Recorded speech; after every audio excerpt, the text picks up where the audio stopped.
우리가 지금 계속해서 사도행전을 보고 있습니다. 사도행전의 중요성에 대해서는 여러 번 여러분께 말씀드렸습니다. 그곳에 교회의 원형이 있기 때문입니다. 교회란 어떤 곳이며 어떤 교회가 되어야 하는지, 교회의 본질과 사명이 원래 교회의 모습 속에 담겨 있기 때문에 우리가 그것을 보고 있습니다. 오늘 우리가 보는 말씀을 통해 보는 교회는 바로 안디옥 교회입니다. 이 안디옥 교회는 많은 지금 교회들이 우리의 모델이 되는 교회라고 보고 있습니다. 그래서 우리가 함께 꿈꾸며 그 교회를 바라며 가고 있는데요. PPT가 있습니까? 네. 그렇습니다. 안디옥 교회를 그래서 우리가 좀 깊이 살펴볼 필요가 있는데요. 왜 예루살렘 교회가 아니고 안디옥 교회입니까? 이렇게 질문할 수 있습니다. 물론 우리가 예루살렘 교회에서 교회란 어떤 곳인지를 배웁니다. 우리 은혜교회의 비전도 그 예루살렘 교회의 모습 속에서 나왔습니다. 그런데요, 좀 더 구체적으로, 현실적으로 우리가 교회의 모습으로 본다면 사실 안디옥 교회가 더 우리에게는 의미 있고 또 영향이 있습니다. 영향을 끼칠 수 있습니다. 교회를 꿈꾼다라는 책이 있습니다. 김형국 목사님이 쓰신 책인데요. 이분은 바로 이 안디옥 교회를 벤치마킹해서 교회를 개척하신 분이십니다. 나들목 교회라는 교회를 한국에 개척하셔서 아주 한국 교회에 귀감이 되는 교회가 되었습니다. 제가 이 교회를 보면서 그리고 이 목사님의 말씀을 듣고 책을 보면서 이것이다 라는 생각이 들었습니다. 교회는 바로 이런 곳이다. 성경에서 말하는 교회는 바로 이런 곳이라는 것을 많이 깨닫게 되고 있습니다. 그래서 여러분들과도 계속해서 나누고 싶은 말씀이기도 한데요. 이 책도 한번 기회가 된다면 여러분들과 함께 나누고 싶습니다. 교회를 꿈꾼다라는 책이 바로 그 나들목 교회라는 곳에 어찌 보면 이 기초가 되는 책입니다. 어떤 마음으로 어떤 비전으로 그런 교회를 세웠는지, 그리고 왜 이 교회는 예루살렘 교회가 아니고 안디옥 교회를 벤치마킹했는지 이렇게 말하고 있습니다. 예루살렘 교회는 역사상 짧은 기간 동안 존재했고 유대인들만으로 구성된 특수한 교회였다. 그러나 안디옥 교회는 그 유대성의 벽을 벗어난 첫 번째 교회였고 어쩌면 그 이후 2000년 동안 지금까지 교회의 존재 양식을 규정할 수 있는 원형적 교회가 되었다. 이 교회는 세워지는 모습부터 성장하는 것, 하나의 공동체로 살아가는 것, 세상에 영향을 끼치는 것, 그리고 역사의 의미를 남기는 것에 이르기까지 특별했다. 안디옥 교회는 특별한 교회입니다. 우리가 이제 앞으로도 계속 사도행전을 볼 텐데요. 사도행전의 이제 뒷부분은 사실 사도 바울을 중심으로 한 선교 여행입니다. 선교 이야기입니다. 그런데 이 사도 바울이 선교 여행을 갈 때에는 항상 출발지가 있습니다. 그리고 돌아오는 곳이 있습니다. 그것이 어디입니까? 바로 안디옥 교회입니다. 안디옥 교회에서 바로 이방을 향한 선교가 시작되었습니다. 안디옥 교회는요, 이방 선교의 전초 기지 역할을 했습니다. 그 교회가 파송하여 바울이 선교했고, 또 돌아와 힘을 얻었고, 또 다시 나가 선교했고, 그러면서 선교를 지원하는, 선교를 위해 헌신하는 교회였습니다. 결국 우리 모든 교회는 사실 이 안디옥 교회에 빚을 졌다라고도 볼 수 있습니다. 안디옥 교회가 그 이방 선교를 시작했기 때문에, 그 역할을 감당해 주었기 때문에 바로 저와 여러분까지도 복음을 들을 수 있게 되었고 오늘 여기에 우리 교회가 있게 된 것입니다. 역사를 우리가 잘 배워야 합니다. 우리가 어디에서 왔는지, 어디로부터 왔는지를 봐야 하는데요. 우리의 뿌리는 바로 안디옥 교회에서 왔습니다. 특별히 이 안디옥 교회는 그 구성원이 모두 대부분 이방인이었습니다. 그러니까 비유대인이었습니다. 성경에서는 유대인과 비유대인이라는 것을 좀 구분해서 잘 볼 필요가 있습니다. 유대인을 중심으로 했던 이스라엘 신앙이 어떻게 이방인들에게도 옮겨져서 그들의 하나님, 그들의 신앙이 되었는가? 이것은 바로 이방 선교가 이루어졌기 때문입니다. 예루살렘 교회도 훌륭한 교회였습니다. 그런데요, 그들에게는 한계가 있었습니다. 그들의 전도는 어디까지나 유대인들에게만 한정되어 있었습니다. 이방인들도 하나님을 믿을 수 있다. 예수님을 믿고 구원을 받을 수 있다. 그 훌륭한 교회도요, 그 한계에 매여서 그런 생각을 하지 못했습니다. 12 제자들, 사도들도 그 생각을 깨지 못하고 있었고, 우리가 지난번에 살펴봤던 이방인 고넬료가 처음으로 회심한 사건이 왜 그렇게 중요한 사건이 되었습니까? 베드로를 깨트리시는 하나님을 우리가 보았고, 그 속에서 바로 그 초대교회인 예루살렘 교회에 하나님께서는 보여주셨습니다. 내 마음이 어디에 있는지. 이방을 향해 있는 하나님의 마음이 바로 이 예루살렘 교회에 그렇게 드러났습니다. 그럼에도 그들은 여전히 한계를 가지고 있었습니다. 오히려 이방 선교의 핵심은 안디옥 교회가 감당했습니다. 그렇기 때문에 안디옥 교회는 오늘 우리 모든 교회가 살펴보고 연구하고 또 배워야 할 교회라고 볼 수 있습니다. 오늘 말씀을 통해서 우리가 안디옥 교회를 살펴볼 텐데요. 총 3가지를 우리에게 보여주고 있습니다.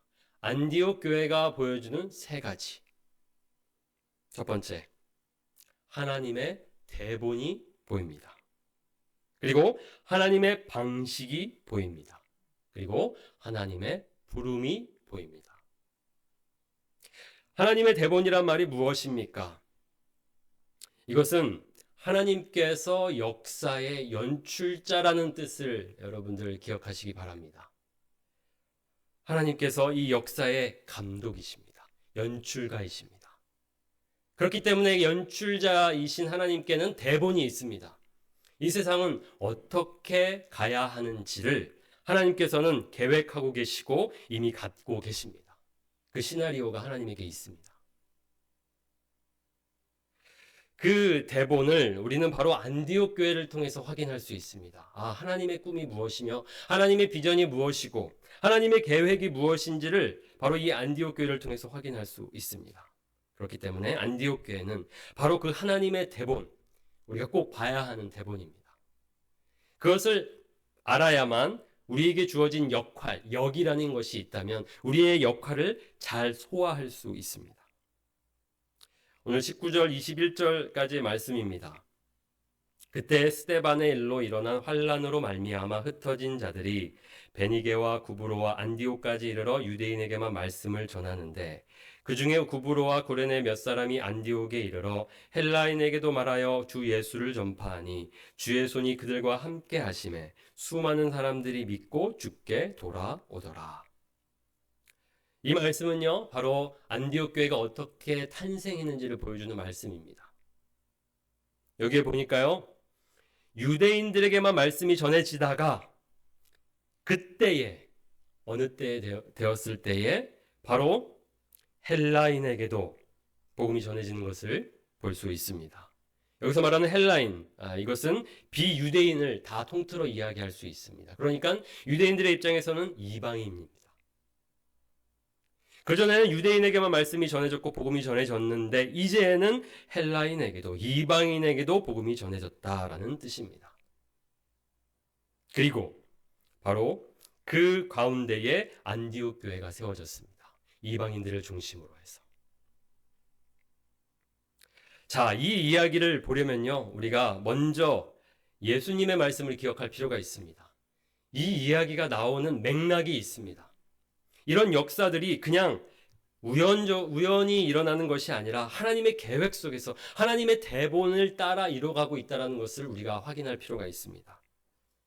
예수님께서 그 대본을 이렇게 보여주셨습니다. 사도행전 1장 8절은 사도행전 전체의 핵심 구절입니다. 이 예수님의 말씀을 풀어주는 역사가 바로 전체의 사도행전의 이야기입니다.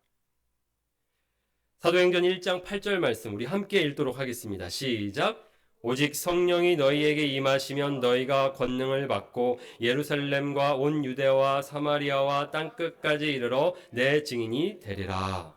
아멘. 예수님께서 지금 부활하시고 제자들과 함께 하시고 계셨습니다.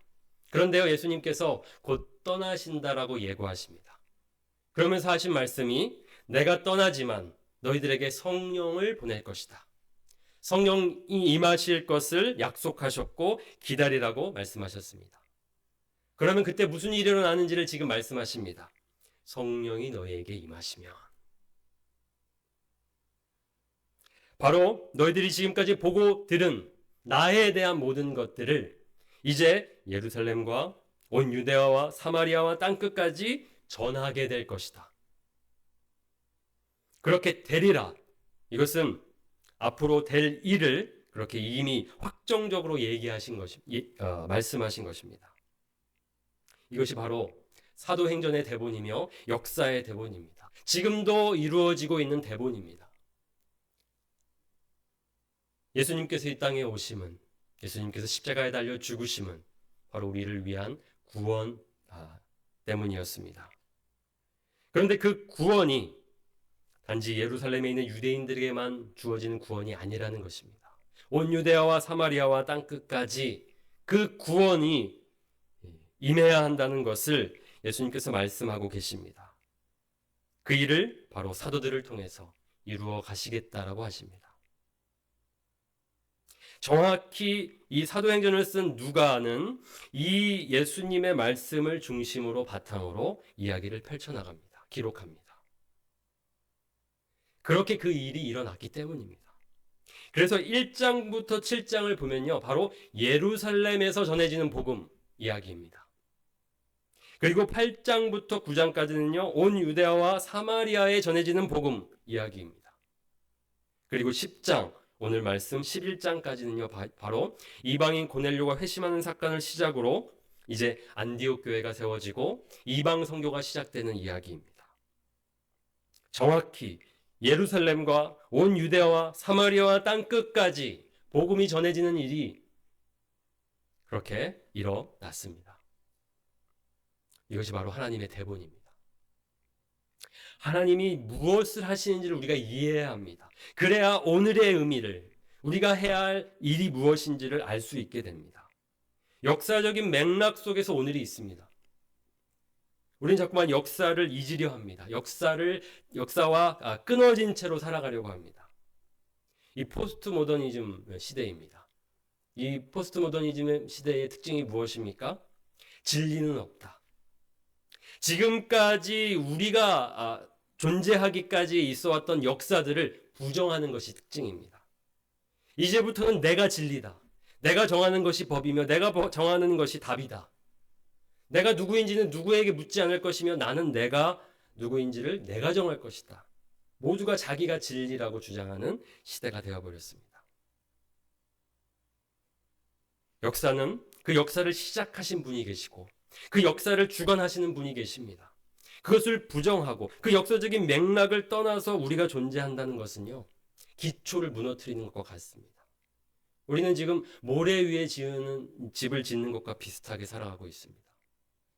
기초 없이 자신이 기초가 되겠다라고 하는 시대를 살고 있는 것이죠. 그렇지 않습니다. 하나님께서 이 세상을 시작하셨고 그 과정 속에 우리가 여기에 있습니다.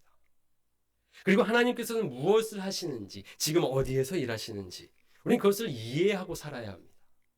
오늘 우리 교회가 나아갈 방향도 거기에 있습니다. 우리가 정하는 것이 아닙니다. 우리의 목적, 우리의 인생의 목적, 우리 교회의 목적, 우리가 정하는 것이 아닙니다. 역사적인 맥락 안에서 하나님의 대본을 이해하고 우리의 역할을 깨닫고 거기서 충성하는 것입니다. 이렇게 하나님께서는요, 하나님 나라를 시작하셨고 그 나라를 이루어가고 계십니다. 지역을 통해서 일하고 계십니다. 예루살렘, 온 유대, 사마리아와 땅끝까지 계속해서 복음은 전해지고 있습니다. 하나님의 나라는 그렇게 넓혀져 가고 있습니다. 겨자씨가 심겨졌고 그 씨앗이 자라가고 있습니다. 그리고 그 씨앗은 열매로 완성될 것입니다. 그날은 반드시 올 것입니다. 이 하나님의 대본을 우리가 이 안디옥 교회에서 볼 수 있습니다. 아, 지금 이 하나님의 대본 속에서 안디옥 교회가 세워졌구나. 그 계획 속에 안디옥 교회는 훌륭히 그 일을 했구나. 그 역할을 감당했구나. 라는 것을 알 수 있습니다. 하나님의 마음을 보실 수 있어야 합니다. 이 마음 무엇입니까? 하나님의 마음은 이것입니다. 하나님은 모든 사람이 구원을 받으며 진리를 아는 데 이르기를 원하시느니라. 하나님은요, 유대인의 하나님뿐만 아니라 우리 모든 민족의, 모든 인류의 하나님이십니다. 우리를 누가 창조하셨습니까? 하나님이 창조하셨습니다. 그런데요, 우리가 하나님을 떠났습니다. 하나님과 단절되었습니다. 하나님을 부정하고 하나님을 거부하였습니다. 그래서 이 세상이 이렇게 망가졌습니다. 왜 이 세상에 고통과 죽음, 슬픔이 있습니까? 전쟁과 눈물이 있습니까? 우리의 죄 때문입니다. 하나님은 그런 우리들을 포기하지 않으시는 분이십니다. 그렇기 때문에 구원하기를, 다시 살게 하기를, 회복시키시기를 원하십니다. 그런데요, 그 대상에 제한이 없습니다. 우리 지난주 말씀도, 지지난주 말씀이었죠. 모든 사람에게 부여하신 하나님이십니다. 유대인들은 그 생각을 깨트리지 못했습니다. 유대인의 하나님이라는 것으로만 생각했던 것이죠. 아니요, 하나님은 모든 사람의 하나님이십니다. 하나님은요, 모든 사람을 사랑하시고 모든 사람이 구원받기를, 회복되기를 원하십니다. 그것이 하나님의 뜻, 하나님의 마음입니다. 하나님의 계획이 그렇기 때문에 그 일을 이루시겠다고 예수님을 보내신 것이고, 지금 그 일을 계속해서 이루어 가고 계십니다. 예수님께서 오신 이유를 이렇게 예수님께서 직접 말씀하셨습니다. 내가 온 것은 양으로 생명을 얻게 하고 더 풍성히 얻게 하려는 것이라. 성경이 말하는 구원은요, 바로 생명입니다. 우리 인간이 살만 나도록, 더 잘 살도록 예수님이 오신 것입니다. 지금 잘 살고 있습니까? 잘 사는 것처럼 보입니다. 그런데요, 우리는 여전히 한계를 가지고 있고 우리가 해결할 수 없는 문제들은 너무나도 많습니다. 풍성한 생명의 삶을 누리고 싶은데요, 그럴 능력이 없습니다. 그러니까 예수님께서 오셨습니다. 생명 주시려고, 우리의 인생 살만 나게 하시려고, 더 잘 살게, 더 풍성한 생명을 누리게 하시려고 예수님이 오신 것입니다. 그것이 성경이 말하는 구원입니다. 하나님의 마음으로 예수님이 오셨습니다.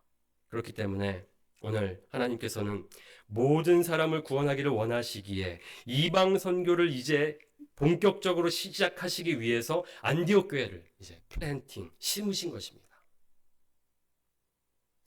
그 대본 속에 모든 일들이 이루어지는 것을 알 수 있습니다. 그리고 이제 두 번째, 하나님의 방식, 하나님의 일하시는 방식을 볼 수 있습니다.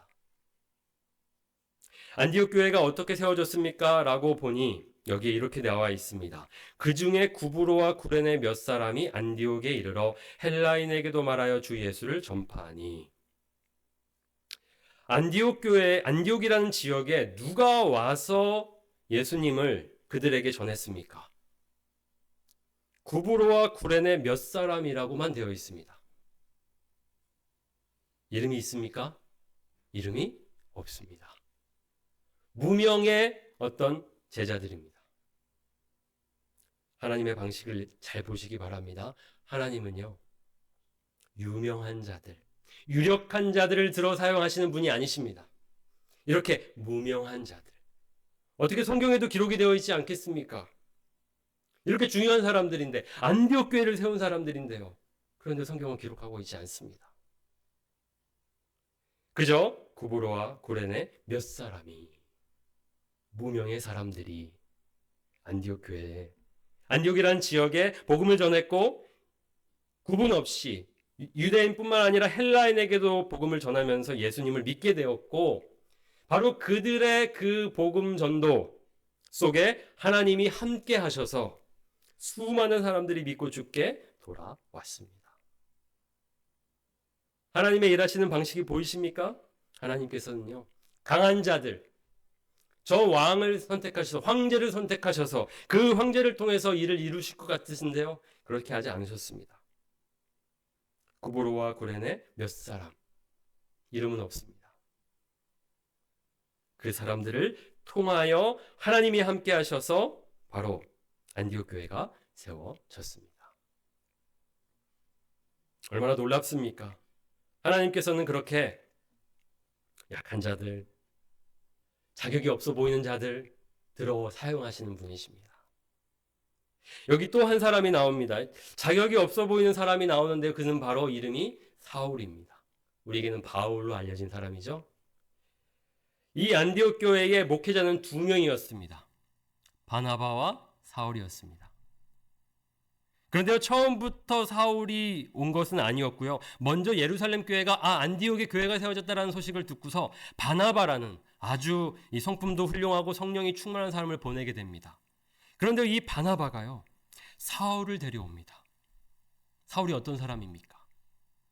우리는 사울의 회심을 잘 알고 있지만 사울의 전적을 우리도 잘 알고 있습니다. 그의 전적으로 보자면 그는 교회를 맡기에 자격이 없는 사람입니다. 교회를 핍박했던 사람입니다. 교회의 제자들을, 교회에 있는 그리스도인들을 잡아 죽였던 사람입니다. 그런데요, 이 사울을 데려다가 안디옥 교회 목회자로 하나님께서 세우십니다. 교회의 박해자도 사용하시는 하나님이십니다. 하나님은 누구도 사용하실 수 있습니다. 누구도 그렇게 하나님의 통로로서 하나님의 일꾼이 될 수 있다는 뜻입니다. 하나님은 그렇게 우리의 상식을 넘어서는 방식으로 일하시는 분이십니다. 유력한 자들로 힘 있는 자들을 통해서 역사하셨으면 더 좋았을 텐데 그건 우리 생각입니다. 하나님은요, 그렇게 약한 자들을 통하여서 일하셔서 하나님의 크신 능력을 드러내시는 분이십니다. 여러분, 드와이트 무디라는 분을 알고 계십니까? 미국의 위대한 전도자입니다. 미국 사람들에게는 아마 이 무디라는 사람을 모르는 분이 없을 텐데요. 아마 우리 또 그리스도인들에게도 아주 유명한 사람이시죠. 무디라는 분이신데요. 이분은 사실 학력이 없습니다. 학력이 어디까지도 우리가 알 수 없는 정도로 공부는 할 기회가 없었고 그의 직업은 구두 수성공이었습니다. 그런데요, 100만 명의 전도자가 되었습니다. 100만 명을 예수님께로 인도하는 전도자가 되어서 사실 이 미국 기독교 역사 속에 무디는 빼놓을 수가 없습니다. 그가 했던 그 모든 사역 속에 많은 열매들이 맺었고 또 그의 또 이름으로 세워진 또 학교들이 있고 지금도 계속해서 그 무디의 영향력은 계속되고 있다고도 볼 수 있습니다. 구두수성공이었던 이 무디도 하나님께서는 들어서 사용하셨습니다. 그런데요, 이 무디는 그래도 그나마 우리가 이름이라도 알고 있죠. 그런데요, 이 무디를 전도한 사람 이름을 혹시 알고 계십니까? 주일학교 선생님으로만 알려져 있는데요, 그를 전도한 주일학교 선생님의 이름은요, 우리가 거의 모릅니다. 겨우 추적해서 지금은 사실은 알려져 있습니다. 에드워드 킴볼이라는 주일학교 선생님이었다는 것을요. 그런데요, 그렇게 해도 사람들에겐 그렇게 알려져 있지 않습니다. 그저 무명의 주일학교 선생님에 불과합니다.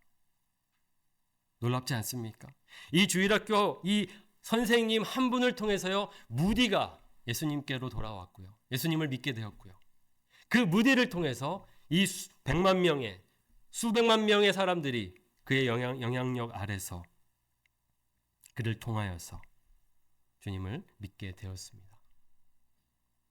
하나님 일하시는 방식이 이렇습니다.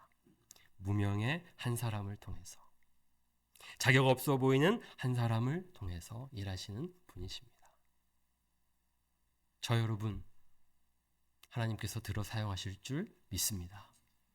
우리 모두가 그 부르심 앞에 서 있습니다. 사도 바울의 고백입니다. 모든 성도 중에 지극히 작은 자보다 더 작은 나에게. 자신의 이 과오를 잘 알고 있기 때문에 늘 항상 그는 작은 자라고 자신을 표현했습니다. 모든 성도 중에 지극히 작은 자보다 더 작은 나에게 이 은혜를 주신 것은 측량할 수 없는 그리스도의 풍성함을 이방인에게 전하게 하시고. 바울은 아마도 왜 저입니까? 왜 저 같은 사람을 들어 사용하시려 합니까? 할 때에 너를 통하여 나의 풍성한 은혜가, 나의 부요함이 드러날 것이기 때문이라고 하나님은 말씀하십니다. 하나님의 일하시는 방식입니다. 하나님께서 세상에 미련한 것들을 택하사 지혜 있는 자들을 부끄럽게 하려 하시고 세상의 약한 것들을 택하사 강한 것들을 부끄럽게 하려 하시며.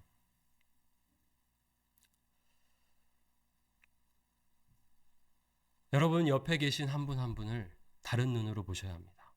모릅니다. 어떻게 그분들을 하나님께서 사용하실지. 한번 바라보시겠습니까? 네, 바라보시면서 축복하시기 바랍니다. 하나님께서 당신을 사용하실 것입니다. 축복하시기 바랍니다. 하나님께서 당신을 사용하실 것입니다. 네. 우리 모두를 통해서 하나님은 그렇게 역사하실 것입니다. 자격이요, 우리가 판단할 것이 아닙니다. 하나님께서 선택하시면 하나님께서 들어 사용하십니다. 그렇게 하나님은 약한 자들을, 무명한 자들을 들어 사용하십니다. 저 여러분을 그렇게 사용하실 줄 믿습니다. 세 번째입니다. 하나님의 부름을 우리가 볼 수 있습니다. 안디옥 교회는요, 바로 그 하나님의 부르심에 응답한 교회였습니다. 오늘 말씀 속에서는 나타나 있지 않지만 13장으로 넘어가면요, 이런 말씀이 있습니다. 주를 섬겨 금식할 때 성령에 이르시되 내가 불러 시키는 일을 위하여 바나바와 사울을 따로 세우라 하시니 이에 금식하며 기도하고 두 사람에게 안수하여 보내니라. 지금 안디옥 교회의 목회자입니다. 바나바와 사울이요. 그런데요, 지금 하나님께서 바나바와 사울을 이제 보내라고 하십니다. 다른 곳으로. 어디로요? 저 이방을 향하여 선교하러 보내십니다. 내가 불러 시키는 일을 위하여 바나바와 사울을 따로 세우라. 안디옥 교회에게 지금 이제 이방 선교를 감당하라고, 그것이 나의 뜻이니 순종하라고 하나님께서 부르고 계십니다. 안디옥 교회는 기도하는 교회였고요, 금식하며 그렇게 깨어있는 기도였습니다. 주를 섬기는 교회였습니다. 그러니 하나님의 음성, 하나님의 뜻을 잘 분별할 수 있었고 그 뜻에 순종할 준비가 되어 있었기에 그렇게 하라 하셨을 때에 두 사람에게 안수하여 보내니라.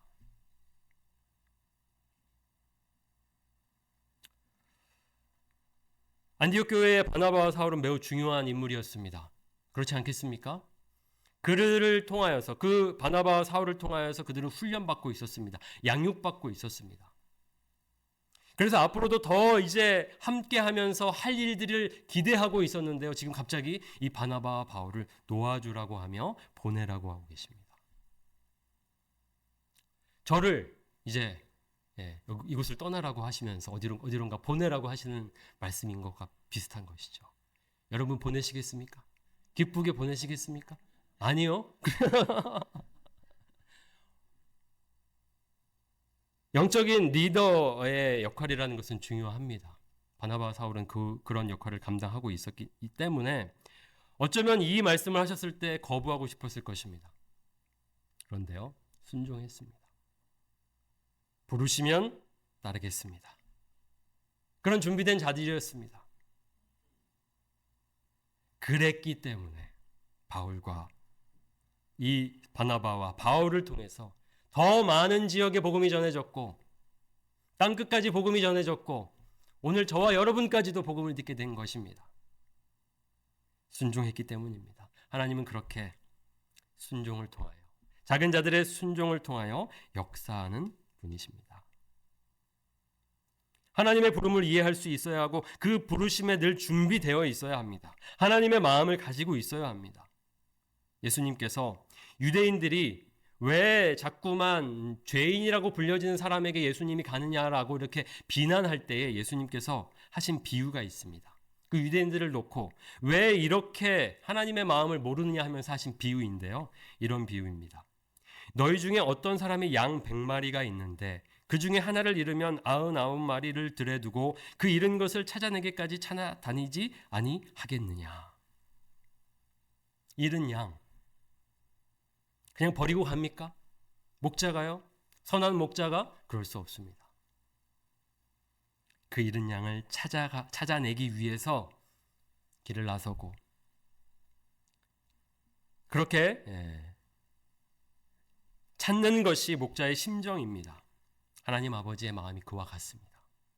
어떻게 가만히 있을 수 있느냐? 어떻게 죄인이라고 그렇게 정죄하고 저들을 가만히 그렇게 모른 채 하느냐? 무시하느냐? 포기하느냐? 내가 온 것은 바로 죄인을 부르려 왔노라. 찾으러 왔노라. 잃은 자들을 찾으러 왔노라. 잃은 자녀들을 찾으러 왔다라고 예수님께서 말씀하십니다. 예수님은요, 바로 그 마음을 우리에게 지금 가지라고 하십니다. 그 마음으로 나아가라고 하시는 것입니다. 우리의 삶은 바로 그 하나님의 마음으로 다른 이들을 섬기고 구원하는 일을 감당해야 될 줄 믿습니다. 안디옥 교회는 그 부름에 응답하였습니다. 가라 했을 때에 가는 교회였습니다. 보내라 했을 때에 보내는 교회였습니다.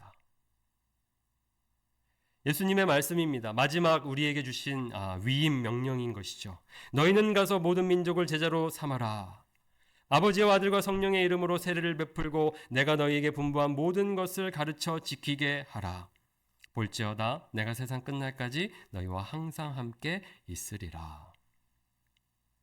교회의 사명이 여기에 있습니다. 가라. 하나님께서는요, 모이게 하신 다음에 또 흩으십니다. 가라. 내가 너희를 보내노라. 세상 속으로 들어가라고 말씀하십니다. 하나님의 뜻은요, 세상 밖으로 나와서 어딘가 고립되어서 거기에서 하나님을 예배하는 것을 원하지 않으십니다. 하나님은요, 그렇게 세상 속에서 우리를 불러내셨지만 또 다시 세상 속으로 보내시는 분이십니다. 그러니까 마치 어딘가 아주 세상으로부터 떨어진 곳에서 공동체를 이루어 사는 것은요, 하나님의 뜻과 맞지 않습니다. 우리는요, 세상 속에서 살아가야 합니다. 그 속에서 어떻게 살아야 됩니까? 모든 민족을 제자로 삼으라. 그들을 구원하라는 마음으로 살아가는 것입니다. 그들을 구원하기 위해서, 그들을 회복시키기 위해서, 그들을 살리기 위해서, 그들을 세우기 위해서 우리는 세상 속으로 나아가야 하는 것입니다. 안디옥 교회는 바로 그 부름에 응답하는 교회였습니다. 우리 은혜교회가 이 하나님의 부름에 응답하는 교회가 되기를 원합니다. 하나님께서는 지금도 잃은 양을 찾듯이, 잃어버린 잃은 양을 찾듯이 간절히 찾고 계십니다. 기다리고 계십니다. 그러면서 누가 나를 위하여 가겠느냐라고 물으십니다. 하나님의 그 마음을, 그 애끓는 하나님의 그 심정을 아는 자들이 응답할 수 있습니다. 하나님, 여기 있습니다. 제가 가겠습니다. 우리가 가겠습니다. 우리의 삶은 그렇게 다른 이들을 세워주고 회복시키며 구원하는 삶이어야 합니다. 우리 교회는요, 그렇게 다른 이들을 유익하게 하며 부요하게 하며 구원하는 교회가 되어야 합니다. 우리가 꿈꾸는 교회입니다. 그런 의미에서 안디옥 교회는 바로 우리가 꿈꾸는 교회입니다. 그 꿈을 품으시기 바랍니다. 그 꿈으로 우리 함께 아름다운 교회를 세워가면 좋겠습니다. 그렇게 그 믿음 가지고 나아가는 저와 여러분이 되기를 원합니다.